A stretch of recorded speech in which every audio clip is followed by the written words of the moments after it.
we're told one thing, but what we're told, it doesn't apply to us. So why are you telling us that?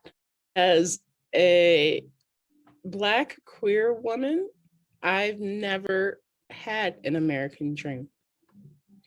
What was seen as, what's touted to us as the American dream is, you have, what is it? You got your spouse, your 2.2 kids, your white picket fence.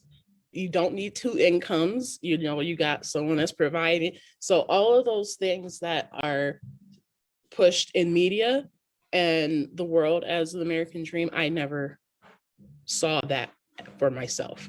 And like I mentioned before, I come from a family that I guess you could say we were lower middle class. It was for living in the hood, we had what we needed and then some, but we didn't have everything type of thing.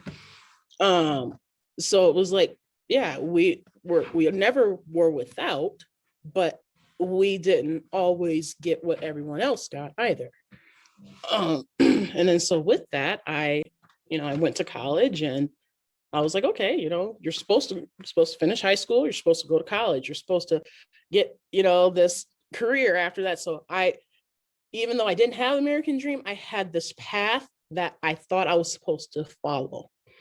And so trying to follow that path and knowing that I was never going to attain what others on that same path were that looked different than me, it was tough. I sit now with almost $200,000 in college debt over my head. I have a master's degree. Great. But am I actively using those degrees that I obtained all of that debt for? No.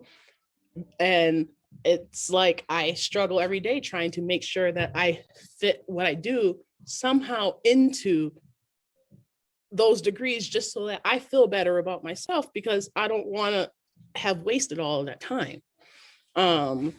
So that's also a kind of part of why I opened the store. It was like me taking all of my experience that I obtained educationally and professionally, and I'm like, I can apply that in this direction. So that's what I did. I'm like, will I ever be able to pay off that debt? Hopefully, but I ain't stressing it because I feel like I was duped into getting the debt. So my dream at this point, for me, the American dream for me and myself is just making sure that my siblings and my nephews and their children and everything are able to have something and not have to take this proposed path that they think they need to take.